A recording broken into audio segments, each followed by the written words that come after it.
Dear students, তোমাদের সবাইকে স্বাগত জানাই। গত লেকচারে আমরা স্থির তড়িৎ শুরু করেছিলাম, 1 নম্বর লেকচার।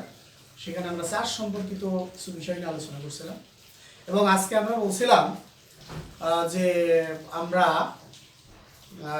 কুলম্বের সূত্র এবং আরও অনেক অনেক বিষয় উল্লেখ করছিলাম এবং সেই বিষয়গুলো জানানোর আগে আরও একটা বিষয় তোমাদের বলবো, তারপরে সেই বিষয়গুলোতে যাব।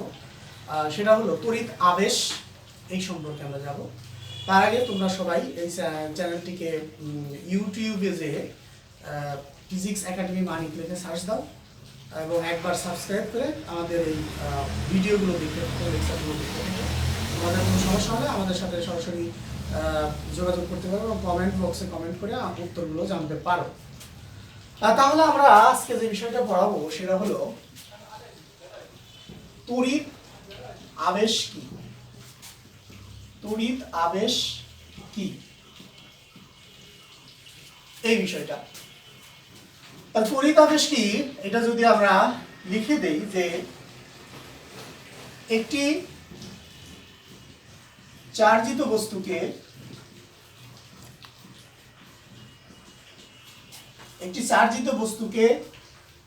একটি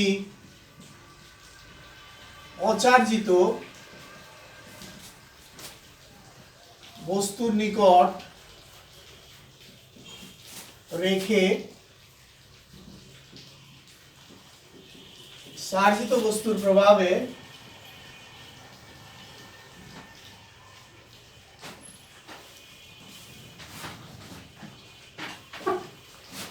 অচার্জিত বস্তুকে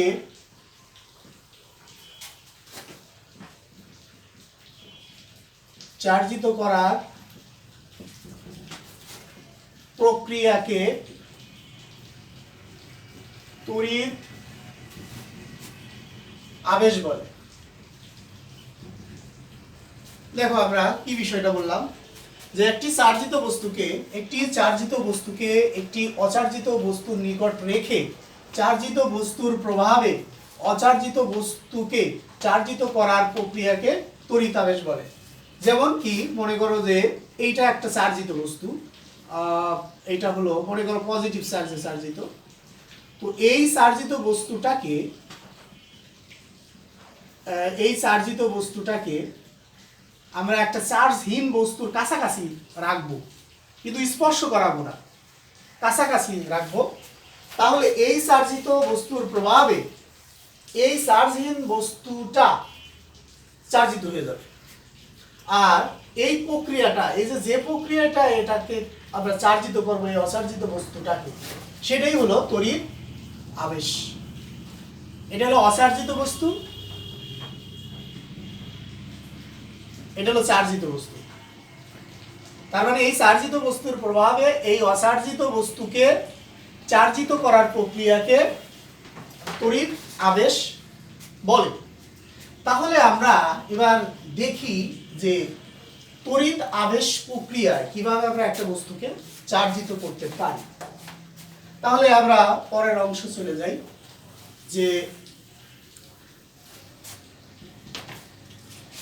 তড়িৎ আবেশ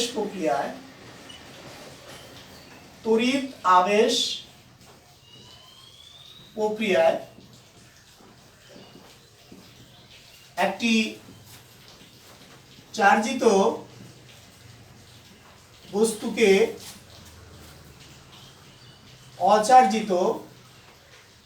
তড়িৎ আবেশ প্রক্রিয়ায় একটা অচার্জিত বস্তুকে চার্জিতকরণ মানে তড়িৎ আবেশ প্রক্রিয়ায় একটা অচার্জিত বস্তুকে আমরা কিভাবে চার্জিত করতে পারবো। তাহলে এটা দুই ভাবে করা যায়। একটা হলো, 1 নম্বরে হলো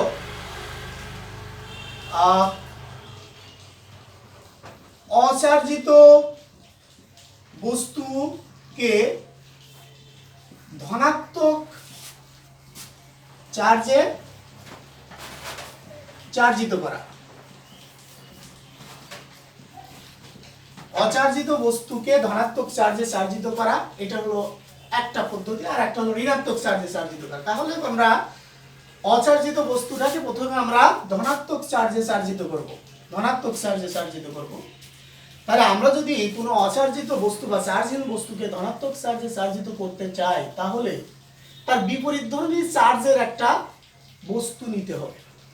তাহলে কি মনে করো, যদি আমরা ধনাত্মক চার্জে চার্জিত করতে চাই, তাহলে ঋণাত্মক চার্জে চার্জিত একটা বস্তু দিতে হবে এরকম। এখন ঋণাত্মক চার্জ আমরা পাবো কিভাবে? আমরা বলছি যে ইবোনাইট দণ্ডকে যদি ফানেলের কাপড় সাহায্যে ঘষা যায়, ইবোনাইট দণ্ডকে যদি ফানেলের কাপড়ের সাহায্যে ঘষা যায়, তাহলে ইবোনাইট দণ্ডের ঋণাত্মক চার্জ উৎপন্ন হয়, আমরা গত লেকচারে বলছি। তাহলে এইটা যদি ঋণাত্মক চার্জের চার্জিত বস্তু নেওয়া হয়, এটা ভূমি থেকে উপরে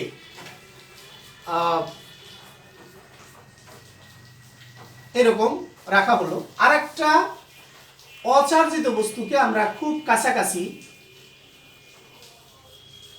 রাখলাম এবং সেটা ভূমি থেকে বিচ্ছিন্ন অবস্থায়, অন্তরীকরণ অবস্থায় আমরা এখানে রাখলাম। তাহলে এই চার্জিত বস্তুর কাছাকাছি এই বস্তুটাকে রাখা হলো। তাহলে এই বস্তুটাকে, চার্জহীন বস্তুটাকে যদি এই চার্জিত বস্তুর কাছাকাছি রাখি, তাহলে এই বস্তুর মধ্যে যে পজিটিভ আধানগুলো বা চার্জগুলো আছে তাকে এ আকর্ষণ করবে। তার মানে এখানে পজিটিভ চার্জগুলো এই প্রান্তে জমা হবে এবং সমধর্মী অর্থাৎ নেগেটিভ চার্জগুলোকে বিকর্ষণ করবে। তাহলে সেই চার্জগুলো এই পাশে জমা হবে, কারণ সমধর্মী চার্জ পরস্পরকে বিকর্ষণ করে এবং বিপরীতধর্মী চার্জ পরস্পরকে আকর্ষণ করে। তাহলে এই যে পজিটিভ চার্জগুলো এই নেগেটিভ চার্জ আকর্ষণ করে নিজের অধীনে রাখছে, আর নেগেটিভ চার্জগুলোকে দূরে ঠেলে দিচ্ছে, মানে বিকর্ষণ করছে। তাহলে আমরা কি করব? এই বস্তুটাকে আমরা যদি ভূমি সংযুক্ত করে দেই, ভূসংযুক্ত করা, আমরা যদি ভূসংযুক্ত করে দেই, অথবা হাত দিয়ে স্পর্শ করি, তাহলে এই নেগেটিভ চার্জগুলো কোথায় চলে যাবে? গ্রাউন্ডে, অর্থাৎ মাটিতে চলে যাবে। এই নেগেটিভ চার্জগুলো যে প্রশমিত হয়ে যাবে, তখন আমরা যখন এই নেগেটিভ চার্জগুলো মাটিতে চলে যাবে, তখন আমরা সংযোগ বিচ্ছিন্ন করে দেব। তাহলে সংযোগ বিচ্ছিন্ন যদি করে দেই, তাহলে এইখানে নেগেটিভ চার্জগুলো চলে গেছে, আছে শুধু পজিটিভ চার্জগুলো। সেই চার্জগুলো, পজিটিভ চার্জগুলো এরকম সমস্ত বস্তুতে ছড়িয়ে পড়বে। সমস্ত বস্তুতে এই চার্জগুলো তখন এইখান থেকে ছড়িয়ে পড়বে। তখন এই বস্তুটাকে আমরা যদি সরিয়ে ফেলি, তাহলে সমস্ত বস্তুতে চার্জগুলো ছড়িয়ে পড়বে। তাহলে আমি আবার বলি, একটা নেগেটিভ চার্জের বস্তু নেব, চার্জিং বস্তুর কাছাকাছি রাখবো, নেগেটিভ চার্জ পজিটিভ চার্জগুলোকে আকর্ষণ করবে, নেগেটিভ চার্জগুলোকে বিকর্ষণ করবে, এই পাশে নেগেটিভ চার্জ থাকবে। আর তারপরে আমরা কি করব? যেহেতু এই পজিটিভ চার্জগুলো এই চার্জিত বস্তুর অধীনে আছে, তাই আমরা এখানে ভূ সংযুক্ত করে দিলে নেগেটিভ চার্জগুলো ভূমিতে চলে যাবে। কারণ এই পজিটিভ চার্জগুলো কেন গেল না? কারণ এর অধীনে আছে, আকর্ষিত অবস্থায় আছে, তার এর অধীনে প্রকাশ করা হচ্ছে, যার ফলে এই চার্জগুলো এখানে বস্তুতে থেকে যাবে আর নেগেটিভ চার্জগুলো ভূমিতে চলে যাবে। তাহলে এই বস্তুটা যদি আমি এখন সরিয়ে ফেলি, তাহলে এই পজিটিভ চার্জগুলো সমস্ত বস্তুতে ছড়িয়ে পড়বে, তখন এই বস্তুটা ধনাত্মক চার্জে চার্জিত হবে। এভাবে আমরা তড়িৎ আবেশ প্রক্রিয়ায় একটি অচার্জিত বস্তুকে ধনাত্মক চার্জে চার্জিত করতে পারি। আরেকটা বিষয়, যদি আমরা 2 নম্বরটায় যাই, যে অচার্জিত বস্তুকে ঋণাত্মক চার্জে চার্জিত করা, ঋণাত্মক চার্জে চার্জিত করা। তাহলে ঋণাত্মক চার্জে চার্জিতকরণ করতে হলে তার বিপরীতধর্মী চার্জিত বস্তু নিতে হবে। তাহলে এই বস্তুটা আমার তখন পজিটিভ চার্জের বস্তু নিতে হবে, এটা। তাহলে এটা যদি পজিটিভ চার্জের বস্তু নেই, অচার্জিত বস্তুর কাছাকাছি নিলাম অচার্জিত বস্তু, তাহলে কাছাকাছি নিলে এই অচার্জিত বস্তুর মধ্যে যে পজিটিভ আয়নগুলো আছে বা আধানগুলো আছে, তাকে বিকর্ষণ করবে, তাহলে এই প্রান্তে জমা হবে, আর নেগেটিভ চার্জগুলোকে আকর্ষণ করবে। তাহলে পজিটিভ চার্জের বস্তু যদি নেই, আমরা অচার্জিত বস্তুর নিকট রাখলে নেগেটিভ চার্জগুলোকে আকর্ষণ করবে, পজিটিভ চার্জগুলোকে বিকর্ষণ করবে, যার ফলে এই বস্তুটার এই প্রান্তে পজিটিভ চার্জ, এই প্রান্তে নেগেটিভ চার্জ জমা হবে। এই নেগেটিভ চার্জগুলো এই বস্তুর চার্জের অধীনে আছে, আর এইটা বিকর্ষণ থাকার কারণে আমি যদি এই বস্তুটাকে ভূসংযুক্ত করে দেই, ভূসংযুক্ত করা, এরকম ভূসংযুক্ত করে দিই, তাহলে ভূমি থেকে ইলেকট্রন এসে এই পজিটিভ চার্জগুলোকে প্রশমিত করবে। ভূমি থেকে ইলেকট্রন, এখান থেকে ইলেকট্রন যে এই চার্জগুলোকে প্রশমিত করবে। প্রশমিত হয়ে গেলে আমরা এই সংযোগটা বিচ্ছিন্ন করে দেব। সংযোগটা বিচ্ছিন্ন করে দিলে এই বস্তুতে শুধু নেগেটিভ চার্জ থেকে যাবে। তখন এই বস্তুটাকে যদি আমরা সরিয়ে ফেলি, এই বস্তুটাকে যদি আমরা সরিয়ে ফেলি, তাহলে এই নেগেটিভ চার্জটা সমস্ত বস্তুতে ছড়িয়ে পড়বে। তখন এই বস্তুটা ঋণাত্মক চার্জে চার্জিত হয়ে যাবে। তাহলে এভাবে আমরা তড়িৎ আবেশ প্রক্রিয়ায় ধনাত্মক চার্জহীন বস্তুকে ধনাত্মক চার্জে চার্জিত করতে পারি, আর ঋণাত্মক চার্জে চার্জিত করতে পারি। ধনাত্মকটা আমরা আগে দেখালাম, আর এটা হলো ঋণাত্মক চার্জে চার্জিতকরণ। তাহলে এভাবে আমরা একটি বস্তুকে অচার্জিত বস্তুকে ধনাত্মক চার্জে চার্জিত করতে পারি অথবা ঋণাত্মক চার্জে চার্জিত করতে পারি। তাহলে এবার আমরা যেহেতু আমরা আগের কোশ্চেনগুলোতে বা যে বিষয়টা পড়ালাম সেখানে বলছি যে এরকম ধনাত্মক চার্জে চার্জিত করা, ঋণাত্মক চার্জে চার্জিত করা, বা ধনাত্মক চার্জে চার্জিত বস্তু, ঋণাত্মক চার্জে চার্জিত বস্তু। তাহলে কোনো একটা বস্তু যে চার্জিত, এটা আমরা বুঝবো কেমন যে এই বস্তুটা চার্জিত, এই বস্তুটা চার্জিত না। আবার চার্জ থাকলেও ওই বস্তুতে কোন ধরনের চার্জ আছে, সেই চার্জটা ধনাত্মক চার্জ না ঋণাত্মক চার্জ, না পজিটিভ চার্জ না নেগেটিভ চার্জ। তাহলে এগুলো বুঝবো কেমন? তাহলে এইগুলো বুঝতে হলে আমাদের একটা যন্ত্র দরকার, অর্থাৎ চার্জের উপস্থিতি ও প্রকৃতি নির্ণয়ের জন্য বিজ্ঞানী বেনেট নামক এক ধর্মযাজক একটা যন্ত্র আবিষ্কার করেন। সেই যন্ত্রকে বলা হয় তড়িৎ বীক্ষণ যন্ত্র। তাহলে এবার আমরা তড়িৎ বীক্ষণ যন্ত্র কি সেই বিষয়টা নিয়ে আলোচনা করি। তড়িৎ বীক্ষণ যন্ত্র কি? যে যন্ত্রের সাহায্যে কোনো বস্তুতে চার্জের উপস্থিতি ও প্রকৃতি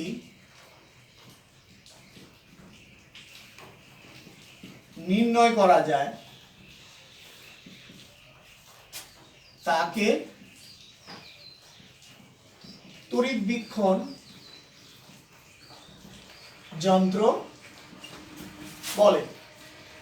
অর্থাৎ এমন একটা যন্ত্র আছে যে যন্ত্রের সাহায্যে কোনো বস্তুতে চার্জের উপস্থিতি ও প্রকৃতি নির্ণয় করা যায় তাকে তড়িৎ বীক্ষণ যন্ত্র বলে। এরকম একটা যন্ত্র আবিষ্কার করে বেনেট, একজন ধর্মযাজক ছিলেন।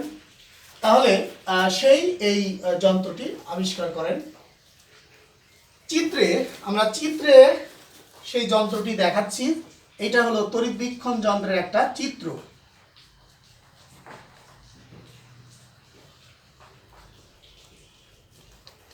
এটা হলো তড়িৎ বীক্ষণ যন্ত্রের একটা চিত্র। এখন আমাদের জানা দরকার যে তড়িৎ বীক্ষণ যন্ত্রটা কিভাবে গঠিত। আমি প্রশ্ন দিলাম, এটা তড়িৎ বীক্ষণ যন্ত্রটি কিভাবে গঠিত? তোমরা সব লিখে ফেলবা, এগুলো আমি যেগুলো বলবো এগুলো তোমরা ভাষায় লিখে ফেলবা, লিখে নোট আকারে কাছে রাখবা, সেটা অনেক ভালো হবে। তাহলে দেখো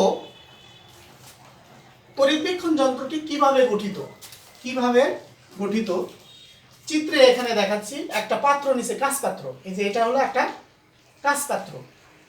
সেই কাঁচ পাত্রের মধ্যে একটি ধাতব দণ্ড প্রবেশ করানো আছে। দেখো ধাতব দণ্ড, এই যে এটা ধাতব দণ্ড, সেটা পিতলের হতে পারে বা অন্য যে কোনো ধাতব দণ্ড হতে পারে। সেই দণ্ডের উপরিভাগে একটা ধাতব চাকতি, এটাও পিতলের হতে পারে বা যে কোনো ধাতুর হতে পারে, ধাতব চাকতি রাখা আছে। এই দণ্ডটা পাত্রের মধ্যে এমনভাবে প্রবেশ করানো আছে যে যে মুখ দিয়ে দণ্ডটা প্রবেশ করানো আছে সেই দণ্ডের সাথে ওই পাত্রের মুখে একটা সিপি আটকানো আছে, অপরিবাহী কর্ক দ্বারা তৈরি সিপি, কর্ক বা সিপি, অপরিবাহী তৈরির কর্ক বা সিপি, এটা দ্বারা আটকানো আছে যাতে বাইরের বাতাস এর মধ্যে প্রবেশ করতে না পারে। তাহলে দণ্ডের অপর প্রান্তে কি আছে? স্বর্ণপাত, দুই প্রান্তে দেখো স্বর্ণের তৈরি দুটি পাতলা পাত এখানে রাখা আছে। স্বর্ণের দাম অনেক বেশি, যার ফলে স্বর্ণের পাতের পরিবর্তে অ্যালুমিনিয়ামের পাতও ব্যবহার করা যায়। তারপরে পাত্রের দেখো নিচ প্রান্তের দুই দিকে টিনের পাত ব্যবহার করা হয়েছে এবং নিচে এর ভিতরে যাতে পানি না থাকতে পারে বা আর্দ্র না হইতে পারে সেজন্য পানি শোষক পদার্থ ক্যালসিয়াম ক্লোরাইড বা সালফারিক অ্যাসিড সিক্ত ঝামা পাথর এখানে রাখা আছে যাতে ভিতরে ভেজা না থাকে, পানি না থাকে বা ভেজা না থাকে। এরপরে আমরা আজ যেটা বলবো সেটা হলো এখানে যে টিনের পাতটা ব্যবহার করা হয়েছে আসলে কি কারণে ব্যবহার করেছে সেটাও আমরা বলবো। এটা যদি এক কথায় বলি যে যন্ত্রের সুবিধিতা রক্ষার জন্য এখানে এই টিনের পাত ব্যবহার করা হয়েছে। তাহলে এইটা হলো আমার স্বর্ণপাত তড়িৎবীক্ষণ যন্ত্রের বর্ণনা। এখন এইখানে ঝামা পাথর রাখা হয়েছে যাতে এর মধ্যে পানি না থাকতে পারে বা জলীয় বাষ্প না থাকতে পারে। আবার এখানে সিপি কর্ক দ্বারা আটকানো হয়েছে যাতে বাইরের বাতাস ভিতরে না আসতে পারে। এখানে ধাতব চাকতি ব্যবহার করেছে, এখানে ধাতব দণ্ড ব্যবহার করেছে, এখানে স্বর্ণের পাত ব্যবহার করেছে, আর এই পাত্রটা হলো কাঁচের তৈরি। তাহলে এই যন্ত্রের সাহায্যে আমরা চার্জের অস্তিত্ব এবং প্রকৃতি চার্জের অস্তিত্ব এবং প্রকৃতি সেই দুটেই নির্ণয় করতে পারব। তাহলে এবার আমরা আসি কিভাবে চার্জের অস্তিত্ব প্রমাণ করা যায়, আমরা সেই বিষয়টা আগে আসব, তারপরে হলো প্রকৃতি নির্ণয় আমরা আসবো। তাহলে এবার আমরা আসি যে তড়িৎবীক্ষণ যন্ত্রের সাহায্যে কিভাবে কোনো বস্তুতে চার্জের অস্তিত্ব প্রমাণ করা যায়। পরের অংশ, তড়িৎবীক্ষণ যন্ত্রের সাহায্যে কিভাবে চার্জের উপস্থিতি বা অস্তিত্ব যেটাই বলো প্রমাণ করা যায়।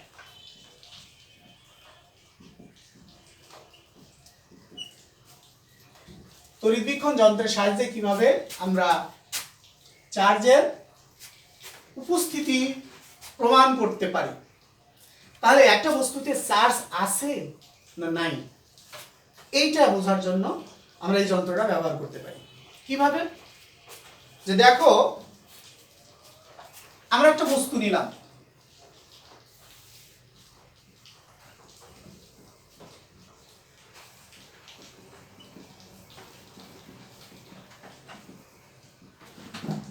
চার্জের অস্তিত্ব, একটা আমরা বস্তু নিলাম পরীক্ষণীয় বস্তু, এই বস্তুটিতে চার্জ আছে না নাই আমরা কিভাবে বুঝবো?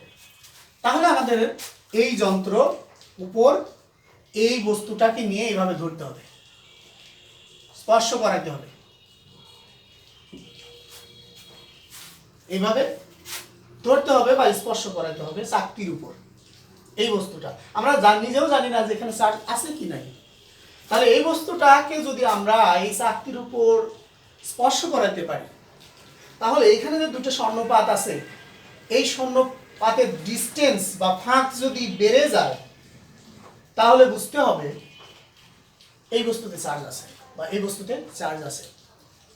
এটা যদি বেড়ে যায়, ডিস্টেন্সটা যদি বেড়ে যায়, যে অবস্থায় আছে তার ডিস্টেন্স যদি বেড়ে যায় বা এর এই গ্যাপটা বা এই ফাঁকটা যদি বৃদ্ধি পায়, তাহলে বুঝতে পারবো, বা এটা যদি বিক্ষেপ দেয় বা নড়াচড়া করে, সেটাও হয় যে এইভাবে যদি বিক্ষেপ দেয় বা নড়াচড়া করে, তাহলেই বুঝতে হবে যে এই বস্তুতে চার্জের উপস্থিতি আছে।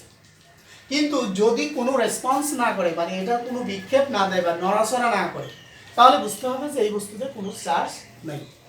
তাহলে এভাবে আমরা চার্জের অস্তিত্ব প্রমাণ করতে পারি যে এই বস্তুতে চার্জ আছে কি নাই। এখন প্রশ্ন হলো, কেন বিক্ষেপ দিবে?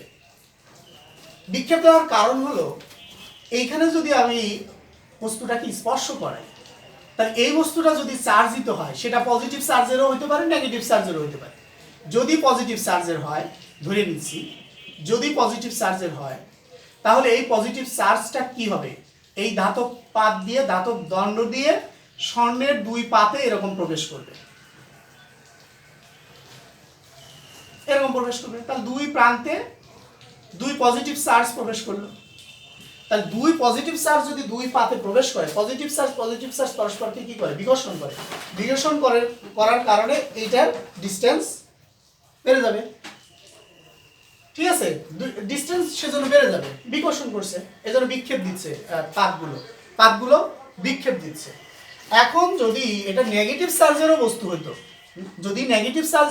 এটা যদি নেগেটিভও হতো, তাও নেগেটিভ চার্জ যা এখান দিয়ে যে এইখানে দুই পাতে নেগেটিভ চার্জ জমা হতো, তখনও বিকর্ষণ করতো, তখনও বিক্ষেপ দিত।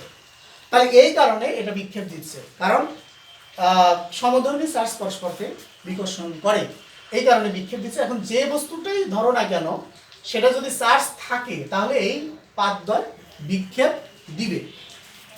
এখন তাহলে আমরা চার্জের অস্তিত্ব যেহেতু আমরা জানলাম, এবার আমরা দেখব যে চার্জের প্রকৃতি নির্ণয়, কিভাবে চার্জের প্রকৃতি নির্ণয় করা যায়। এবার আমরা আসি চার্জের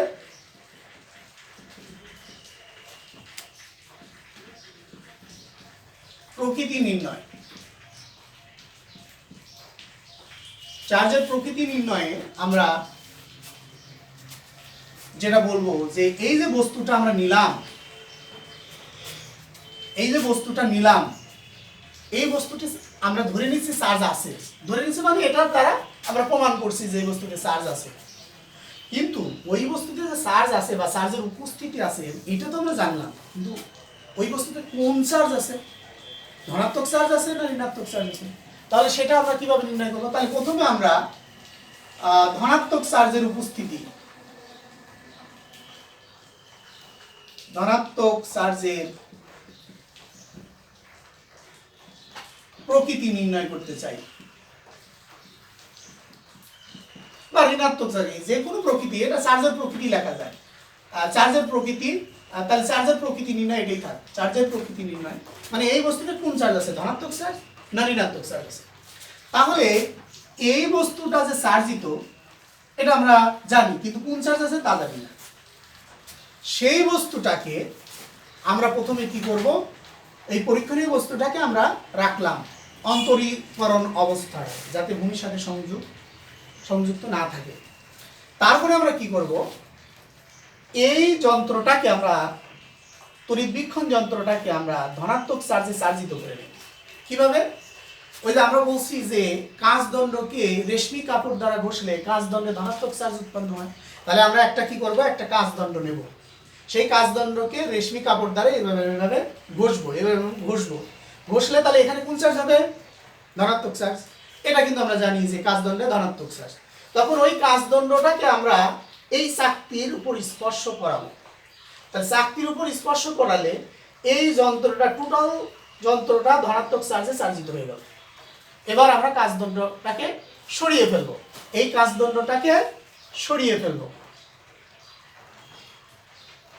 ফেললে তাহলে এই যন্ত্রটা আমরা কোন চার্জে চার্জিত করলাম, ধনাত্মক চার্জে চার্জিত করলাম। এখন এই পরীক্ষণীয় বস্তুটাকে আমরা এইখানে স্পর্শ করাবো, এই পরীক্ষণীয় বস্তু মানে এই বস্তুতে কোন চার্জ আছে। তাহলে এই বস্তুটা স্পর্শ করানোর পরপরই যদি এই যে দুটি পাতের মধ্যে যে ডিস্টেন্সটা, যে সেটা যদি বেড়ে যায় আরো, এটার ডিস্টেন্সটা যদি আরো বেড়ে যায়, তাহলে আমরা বুঝবো এই বস্তুতে ধনাত্মক চার্জ আছে। আমি আবারও বলতেছি, যে বস্তুটা ধরার পরে যদি এই ডিস্টেন্সটা আরো বেড়ে যায়, তাহলে আমরা বুঝবো এই বস্তুতে ধনাত্মক চার্জ আছে। আর যদি ডিস্টেন্সটা কমে যায় তাহলে বুঝবো যে এখানে যে চার্জ তার বিপরীত চার্জ এখানে আছে, অর্থাৎ ঋণাত্মক চার্জ আছে। ডিস্টেন্স কমে গেলে ধনাত্মক চার্জ, ঋণাত্মক চার্জ, আর ডিস্টেন্স বেড়ে গেলে ধনাত্মক চার্জ, কারণ এই যন্ত্রটা ধনাত্মক চার্জে চার্জিত করে নিয়েছি আমরা। তাহলে এখানে আমরা তখন যদি এই দুই পাতের ডিস্টেন্স বেড়ে যায় তাহলে বুঝবো এটা ধনাত্মক চার্জে চার্জিত, যদি ডিস্টেন্স কমে যায় তাহলে বুঝবো এটা ঋণাত্মক চার্জে চার্জিত। এখন আমরা তো এটা ধনাত্মক কি ঋণাত্মক এটা বুঝলাম, কিন্তু এটার ডিস্টেন্স কেন বেড়ে গেল? কারণ এটা যদি পজিটিভ চার্জের বস্তু হয় তাহলে পজিটিভ চার্জ তো আরো এখানে জমা হলো, তাহলে তাদের মধ্যে বিকর্ষণ বল আরো বেড়ে গেল, যার ফলে বিকর্ষণ বল বেড়ে গেলে এরকম ডিস্টেন্স আরো বেশি হচ্ছে। কিন্তু যদি এটা নেগেটিভ চার্জের বস্তু হতো তাহলে এই নেগেটিভ চার্জগুলো এইখানে এসে দুই পাতের পজিটিভ চার্জের সংখ্যা কমিয়ে দিল, প্রশমিত করে ফেললো। তাহলে এই পজিটিভ চার্জের সংখ্যা যখন কমে যাবে তখন যে দুটি পাতের মধ্যে যে ডিস্টেন্স ছিল বা যে দূরত্ব বজায় ছিল সেই বিকর্ষণ বল কমে যাওয়ার কারণে দূরত্ব কমে যাবে, তখন দুটি পাত এরকম চেপে যাবে নিজেদের দিকে, যার ফলে তখন বুঝবো যে ওই বস্তুটার ঋণাত্মক চার্জ আছে। তাহলে এই যে আমরা ধনাত্মক চার্জ ঋণাত্মক চার্জ এইভাবে আমরা নির্ণয় করলাম, প্রকৃতিটা নির্ণয় করলাম, এটা উল্টো ভাবেও করা যায়। অর্থাৎ এই যন্ত্রটাকে তুমি ঋণাত্মক চার্জে চার্জিত করেও তুমি এই প্রকৃতিটা নির্ণয় করতে পারো একইভাবে। এখন যদি এই যন্ত্রটাকে ঋণাত্মক চার্জে চার্জিত করতাম তাহলে এই বস্তুটা রাখার পরে যদি এর ডিস্টেন্স বেড়ে যেত তাহলে বুঝতাম এখানে ঋণাত্মক চার্জ আছে, কারণ ঋণাত্মক চার্জ দুই প্রান্তে বেশি হওয়ার কারণে ডিস্টেন্স বেড়ে গেছে। আর যদি ডিস্টেন্স কমে যেত তাহলে তখন বুঝতাম যে এখানে পজিটিভ চার্জ বা ধনাত্মক চার্জ আছে। তাহলে এর উল্টো ভাবেও কিন্তু এটা নির্ণয় করা যায়। তাহলে প্রিয় শিক্ষার্থীরা, আমরা এই যে চার্জের অস্তিত্ব এবং প্রকৃতি এটা নির্ণয় করলাম। তো এখন এই যে চার্জ দ্বয় পরস্পরকে আকর্ষণ বিকর্ষণ করে সেই সম্পর্কে যে সূত্র আছে কুলম্বের সূত্র, আমরা নেক্সট লেকচারে আমরা এই কুলম্বের সূত্র নিয়ে আলোচনা করব। তোমরা এই বিষয়গুলো দেখতে থাকো এবং পড়তে থাকো। কোনো বিষয়ে যদি তোমাদের অজানা থাকে বা না বুঝে থাকো আমাকে জিজ্ঞেস করতে পারো। সবাইকে ধন্যবাদ।